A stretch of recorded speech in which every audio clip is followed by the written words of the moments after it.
During the summer break of my second year of high school, I went on a training camp with my club to a remote mountain facility in a certain prefecture in Japan. The location was quite nice, with only tourist hotels and convenience stores about 500 to 700 meters away, and nothing else around. However, we were very excited and full of energy about being there. One night, feeling bored, we got permission from our advisor to go to the convenience store. About 10 of us excitedly walked outside, and it was then that we noticed a building behind the training camp facility. The building had no lights on, and while it seemed like an abandoned house or a local residence, it might have been a vacation home. One of my friends suggested exploring it later, but we decided to do our shopping first and discuss it at the camp. On our way back from the convenience store, one of our juniors mentioned something strange. They said the front door of the building was slightly open, and a child was peering out at us from there. We initially pushed it off as a joke, but the junior insisted that they saw it for real. Feeling a bit uneasy, we walked back to confirm, but the door was closed, and there was no sign of anyone inside. We returned to the camp, teasing our junior about it. Back at the camp, when we looked outside from the second floor corridor, we could barely see the ground floor of the mysterious house through the trees. My friends and I discussed if what we were seeing was indeed the same thing. Suddenly, the house's door cracked open slightly, and we could discern a childlike figure peeking out from it. Huh? My friend and I were both shocked and fell into silence. Eventually, my friend managed to speak up, clearly disturbed. I could only respond with, "The child is looking to us, right?" At the moment, we heard laughter coming from the room behind us. My friend and I jumped, suddenly aware of our surroundings. I said, "This is kind of creepy, right? It's looking right at us." My friend decided to fetch his phone from a room to take a picture. As we discussed this, more students from our camp, about 30 in total including students from other schools since it was a joint camp, gathered on the second floor corridor upon hearing the commotion. The childlike figure still seemed to be peering out from the door, and the corridor was in a chaos. Finally, the camp advisors arrived to investigate the situation. My friend and I explained what happened, and as they looked outside, they were skeptical. However, two younger teachers volunteered to check it out and headed to the back of the training camp facility. We watched from the window as they arrived with the flashlights and tried to open the door. They called out, asking if anyone was there, but there was no response. After about 5 minutes, they returned. Some students had taken a picture with their phones as evidence, but the images were poor quality and showed only darkness, providing no conclusive evidence. The teachers advised us to go to sleep, dismissing the incident as a prank. That night, my friends and I couldn't shake the uneasy feeling. We debated whether to investigate further at the moment or during the daytime. Suddenly, our room's window was banged on loudly, and we saw figures outside. We were frightened. From outside, we heard, "Hey, open up!" It turned out to be 5 students from another school we had befriended earlier during the daytime. They had climbed up a 20-centimeter ledge outside our window to reach our room. Once inside, they explained that they had heard the same story and decided to visit the mysterious house. They had come to invite us, and so, with their encouragement, we decided to go and explore. The group consisted of students from our school, including myself, A and B, as well as students from the other schools, C, D, and E. Others had found excuses and didn't join us. That's the story of how we embarked on our adventure to explore the mysterious house. We led through the ledge the 5 people had used to enter, taking a detour through the road to avoid being spotted by the teachers. Our destination was the mysterious house, and we planned for some of the remaining group to signal us with flashlights from the second floor corridor if anything unusual happened, because the house's surroundings were visible from there. As we approached the house, it looked eerie, It wasn't apparent from a distance, but the walls were covered in moss and ivy twined around it. All the windows visible from the outside were boarded up, indicating that the place had been abandoned for quite some time. Initially, C, A, and B went to inspect the perimeter of the house. However, when I tried the doorknob, knowing it wouldn't open, it surprisingly did. We hurriedly called back the three and decided to enter. Inside, the humidity was heavy due to the summer weather, and the interior had a strong musty odor. Despite the dust and the moldy smell, the rooms appeared undisturbed, and the lack of furniture made it feel unusually spacious. While exploring the ground floor, E mentioned hearing laughter from upstairs. We strained our ears, but heard no laughter. Despite our doubts, E was insistent and wanted to investigate. Since we hadn't finished searching the ground floor yet, we reluctantly split into two groups. One group consisting of myself, A, and B continued exploring the ground floor, while the other group C, D, and E headed to the second floor. We planned to regroup if anything unusual happened. After a while, we heard laughter was from the second floor. Then panicked voices from C and D. Hey, E, what's going on? Hey! In haste, we rushed to the second floor and found the three of them in the furthest room. E was the source of the laughter, still fixated on the window, continuing to laugh uncontrollably. Beside them, C and D were standing, their faces pale, and they were shaking E, slapping his cheeks, trying to snap him out of it. We approached the three of them, realizing the gravity of the situation for the first time. He was genuinely laughing in an unsettling manner, his face expressionless, and large tears were streaming from his eyes. What's more, I noticed a strange odor, and it appeared that E had also involuntarily urinated. E seemed completely oblivious to our presence, continuing to laugh through his tears. We were in a state of panic as we tried to get through to him. In that moment, B, who had remained the calmest among us, spoke up. For now, we can't leave E like this. Let's carry him back to the lodge. We carried E's limbs and shoulders and made it to the ground floor, planning to take him outside. However, we encountered a problem there. B, who was attempting to open the door, suddenly shouted in a trembling voice. The door won't budge! We put E down in the corridor and gathered around the door trying to open it. Strangely, even though we had opened it easily before, now it wouldn't budge at all.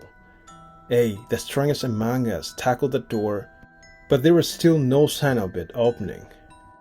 Panic started to set in as we exchanged worried glances. Then from the second floor, we faintly heard, Ho ho ho ho. Ho ho ho ho.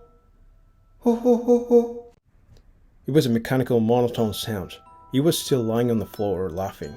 I realized we had to get outside, and the idea struck me that the living room on the first floor had large glass windows. If we broke them, we could escape. I shared this plan with the others, and we headed for the living room. At the moment, I glanced up at the top of the stairs and was left speechless. From a slightly elevated spot on the landing of the stairs, a child's face was peering out. The moonlight silhouetted the face, making it impossible to discern any expressions.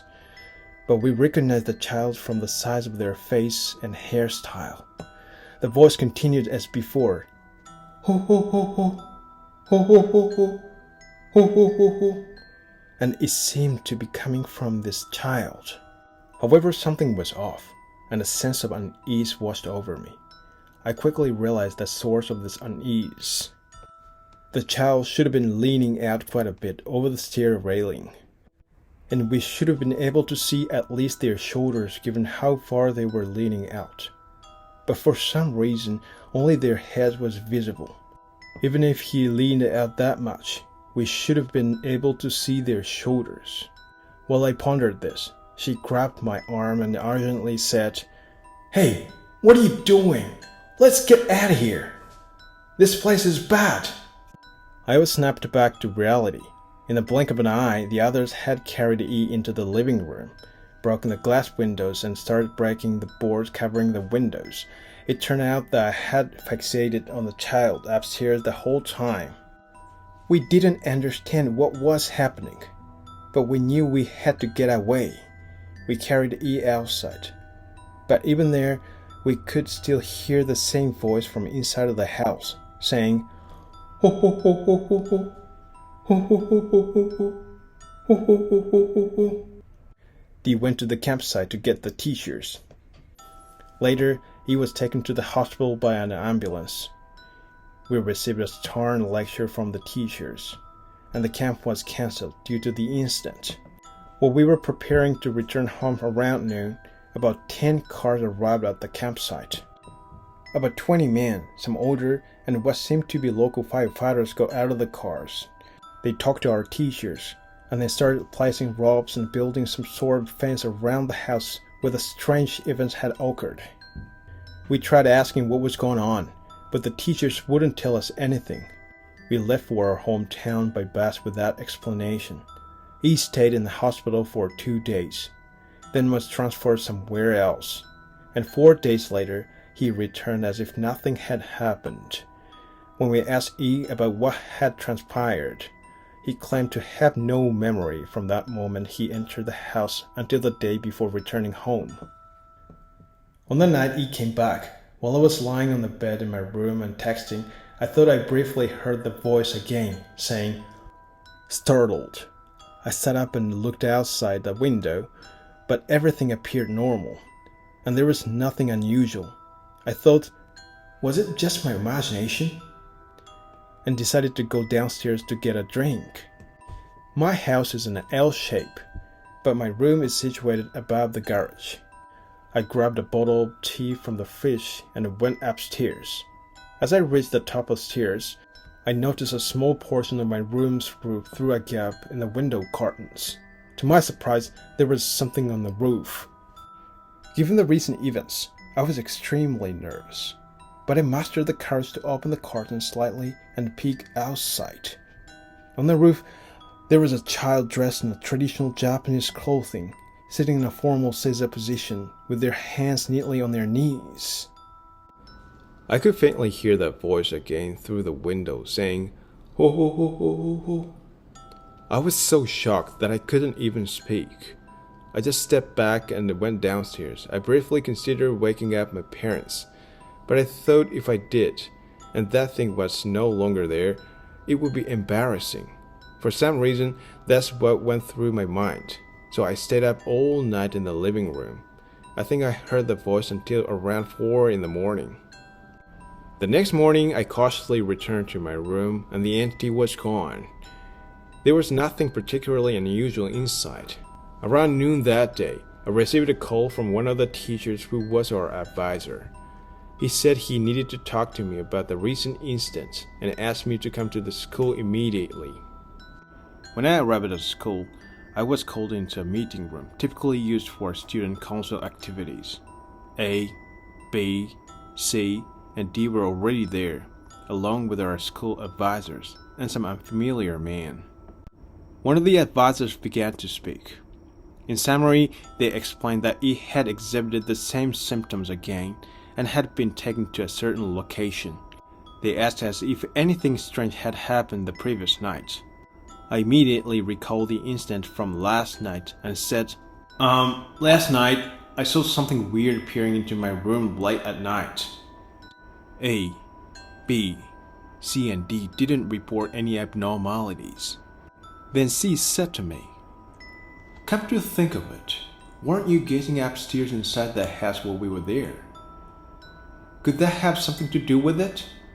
Now that he mentioned it, I recalled what happened back then, and I asked everyone, "Hey, during that night, did any of you hear strange laughter or see anything like a child?" However, they all confirmed that they heard the laughter, but only saw the child once near the entrance, and not inside the house.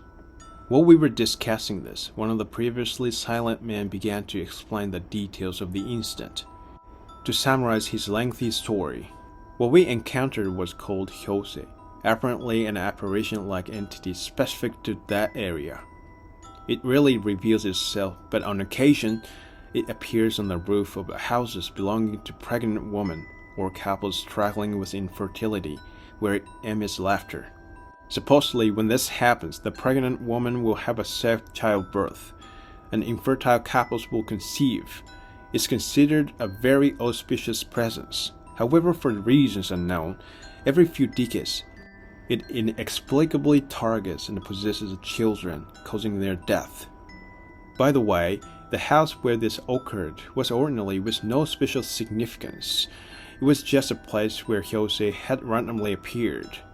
However, there are countermeasures against Hyose if it attempts to harm a child. One can create a barrier and shrine on the spot where Hyose first appeared, offering protection to prevent further harm. What we witnessed when leaving the camp was precisely the containment procedure.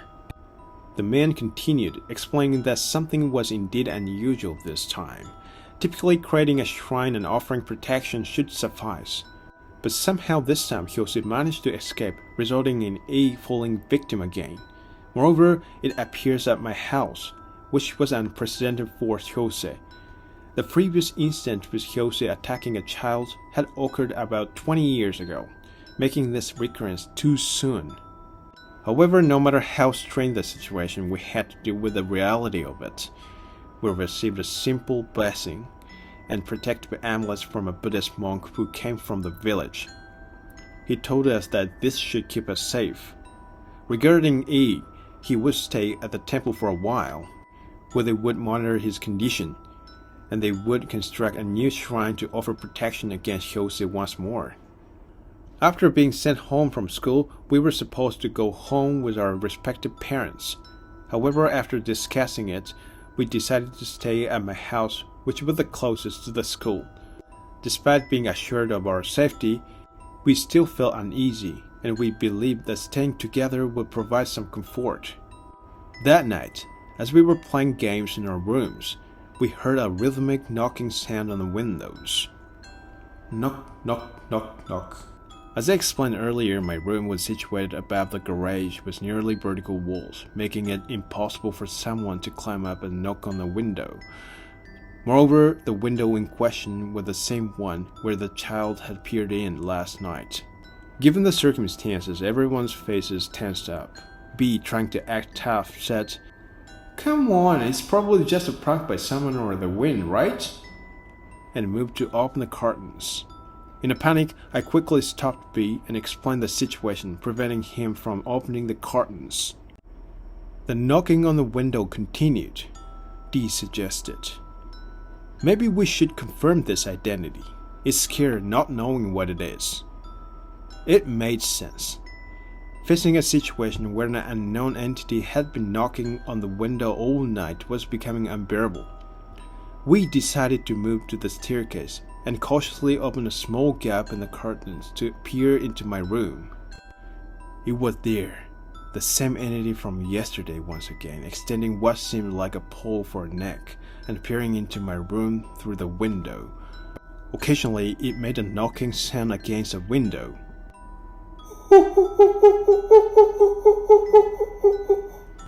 The same monotonous laughter-like sound echoed. The true nature of the sound was revealed. It was an eerie sight, and I hadn't noticed it yesterday.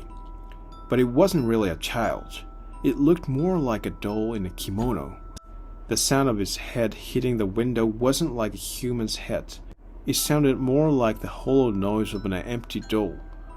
She mumbled, "Didn't they seal it back up again today?" At that moment, my dad noticed the commotion and came upstairs asking, "What are you all doing?" Startled by his presence, A accidentally hit his arm against the window frame, making a loud noise. The head, or whatever it was attached to the pole, turned its attention towards us. We got a clear look at its face. It was a doll with a bobbed haircut and a smiling expression. However, it wasn't an ordinary doll. Its face had the typical pale doll-like skin, but its eyes, supposed to be a part of a smiling expression, were pitch black with no visible eyeballs. Its mouth was smilery and settling, with no lips, just a gasping, consent-shaped void. Nevertheless, you could somehow tell it was smiling by the curve of its eyes and mouth, which made it even creepier. My dad, now at the window, asking, "What are you all doing?" opened the curtains wide. At that moment, it swiftly disappeared into the shadows on the roof. However, my dad seemed to have noticed, although briefly, that something had been there. He hurried downstairs and began making a phone call, contacting the monk and the gentleman who had conducted the ceremony during the day. It appeared that he was asking for their contact information. Additionally, he called our advisor teacher to inform him about the situation. After that, it remained hidden in the shadows and never reappeared. Morning came, and the gentleman from yesterday and our advisor teacher, among others, came to my house. They decided that due to the abnormal situation, we should all go to the nearby temple. Although everyone's parents also came to my house, the gentleman suggested, to prevent the situation from worsening, it's better if the parents don't come. So only we went. We were taken to the temple without time to change our clothes. We arrived at the temple around midday. Upon entering, we were greeted by E, who looked exhausted in his track suit. According to E, various things had happened since then, but for the time being he was okay. Inside the main hall, the monk and the gentleman from yesterday asked us to explain in detail what had happened last night. As we took turns recounting the situation, the part about the doll-like entity startled one of the gentlemen. He said, "Hold on a moment. A doll? With a long neck? What are you talking about?" He seemed surprised. When we described the appearance of the doll-like figure we had seen yesterday, the monk and the gentleman started discussing it. "No, this isn't Hyosei," said the monk. "What on earth is going on?" "We thought something was strange too. First details don't add up," the gentleman added. After a lengthy discussion, they explained the situation to us. In conclusion, the idea that we were possessed by a Hyosei was a complete misunderstanding. Whatever was haunting us had an entirely different identity. I thought to myself, it's a bit late for that. As the gentleman continued, initially when he heard about the situation, childlike figure, laughter, students acting strangely, laughing and crying, near the village. He seemed it was a Hyosei. However, upon hearing the detailed account, it became clear that the symptom and the appearance did not match those of a Hyosei. In traditional accounts, Hyosei were described as a hairy, monkey-like creatures about the size of a child without clothing, or bobbed haircut. They certainly didn't have elongated necks. Their laughter, although described as laughter, was more akin to monkey sounds, rather than the emotionless, mechanical laughter we had heard. We were left feeling lost. We had been under the impression that everything would be resolved once we came to the temple, but now faced with the reality of not knowing, we didn't know what to do. The atmosphere in the room grew heavy, and everyone remained silent for a while. Then the monk spoke up. "For now, it's certain that something negative is present. We have a priest nearby who specializes in dealing with such matters. I will call him for assistance. Please wait in the tatami room for a while." Saying this, he got into a car and drove away. We were ushered into the tatami room and left in a state of bewilderment. The gentleman kept making phone calls, appearing quite agitated. In the evening, the monk returned with another priest. As soon as he arrived, the gentleman with the phone came running to the monk and said, "Something serious has happened." We listened to their conversation, and it turned out that a child from the village was discovered displaying the same symptoms as E. They were on their way here with a child. The monk turned to us and said, "For now, please wait in the tatami room. We'll speak with you later." Rushing to the main hall, the two of them walked away in a hurry. About 15 minutes later, a wagon pulled up. From inside the wagon, we could hear the same cacophonous laughter as when E had arrived. The doors opened, and a few adults and a middle school-aged child who was laughing but otherwise completely motionless were brought out and taken into the main hall. We remained inside the main hall for a while, hearing both the laughter and the sound of sutra chanting.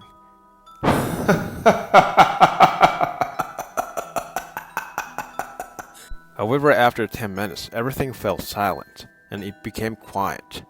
Then about 15 minutes later, the two monks entered the tatami room where we were waiting and began to explain things. They mentioned that the child from earlier was so exhausted that they had laid out a futon for them in the main hall, and the child was resting there. According to the assisting monk, based on what we had told him, and the child's condition, they suspected that it wasn't ghosts or supernatural beings causing this, but rather some cursed object. There wasn't concrete evidence, but they had strong sense that it was something like that. They believed that if they could perform a ritual to sever the connection between us and this cursed object, it might resolve the situation. Ideally, they also wanted to perform a memorial service for the doll-like figure. We agreed with this plan. If it could help resolve things, we were willing to try anything. However, before proceeding, I had to admit to my pressing need to use the restroom. I explained the situation, and to my surprise, the others also confessed that they had been holding it in. In the end, we decided to go together, 6 of us in total. As we walked back from the restroom down the hallway leading to the main hall, we suddenly heard the eerie, emotionless voice again.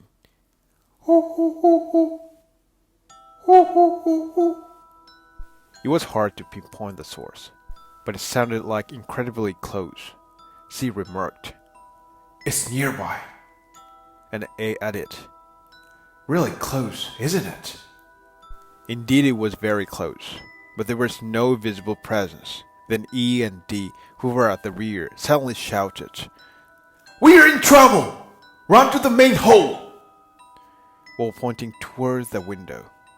We all turned to where they were pointing, and there it was, just like before, peeking its head out from the roof, still laughing and smiling with its pitch black eyes and mouth.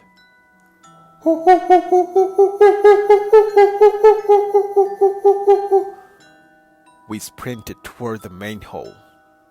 Inside of the main hall, the 2 monks and the gentleman from earlier were waiting. We explained the situation, and I realized that the gentleman was the village chief. The monks immediately seated us and began chanting sutras. However, as they chanted, we heard that eerie laughter again this time, coming from the ceiling of the main hall.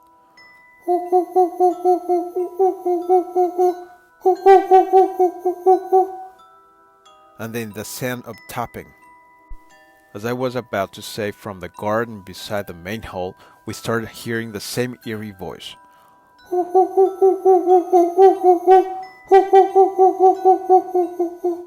The sun was setting, and the dim light revealed the head of the doll still swaying ominously and emitting the eerie laughter projected onto the shoji screens of the darkening main hall.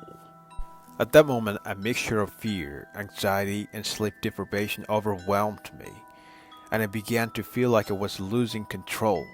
Looking at the shadow of the doll, I felt more irritated than scared. The way it swayed back and forth provoked something inexplicable in me, an intense irritation that I couldn't contain any longer. I grabbed the iron candles that the monks were using to light the candles, and with the candles still burning, I pulled it out forcefully, disregarding the attempts of my friends to restrain me. I flung open the shoji screens, revealing the doll's face right in front of me. For a split second, I was overwhelmed by fear, and anger and frustration soon overtook it. I swung the candlestick down toward the head of the doll and yelled, What the hell do you think you're doing? The sound echoed as the tip of the candlestick struck the doll's face, causing it to fall to the ground.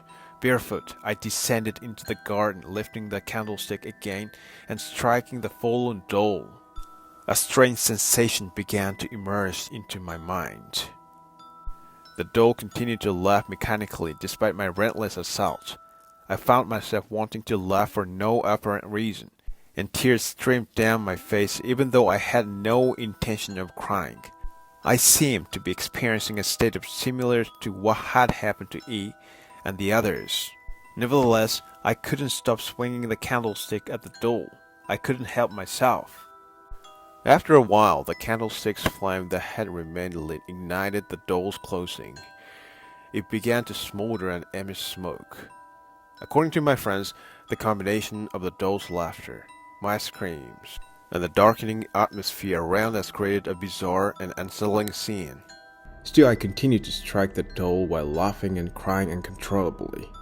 I couldn't even tell where my blows were landing. Suddenly, there was a dull sound. At the moment, the strange emotions within me vanished, or perhaps it would be more accurate to say that they dissipated, leaving me feeling strangely empty. The anger, the desire to laugh, and the urge to cry all disappeared. I collapsed on the spot, and my friends and the old man approached me with concerned looks. The doll had stopped laughing and moving, but it was still smoldering, so my friends and the old man extinguished the flames with a sound. For reasons I couldn't explain, I felt as if everything had been resolved. Amid the chaos, the two monks had been continuously reciting sutras. It was decided that the details about the doll would be investigated the next day, and it would be placed in a box, adorned with talismans, and enshrined in the main hall. We decided to stay overnight at the temple with the monks' generous hospitality. The next morning we were summoned to the main hall. It wasn't entirely clear whether it was due to the sutras or my outburst, but somehow the problem seemed to have been resolved. The doll would remain at the temple for proper enshrinement. However, the mystery surrounding the doll's true nature remained unresolved. What we did learn was from the burned remnants of the doll's body. Among the charred remnants, we could discern the inscription Kampo Ira 2, a partially burned 6-character name of the author, and the word Uzuningyo, literally meaning whirlpool doll, which we could deduce from the faintly visible traces of letters. According to the monks, while the true identity of the doll remained unclear, it was undoubtedly some form of cursed object. There were remnants of intricate symbols etched into the part that connected the head and body, suggesting it had some form of ritualistic significance. Since then, to the best of our knowledge, nothing unusual has happened to any of us, including myself. The temple's monks promised to inform us if they ever discover the true nature of the doll, but as of now, several years have passed, and we have yet to receive any such communication.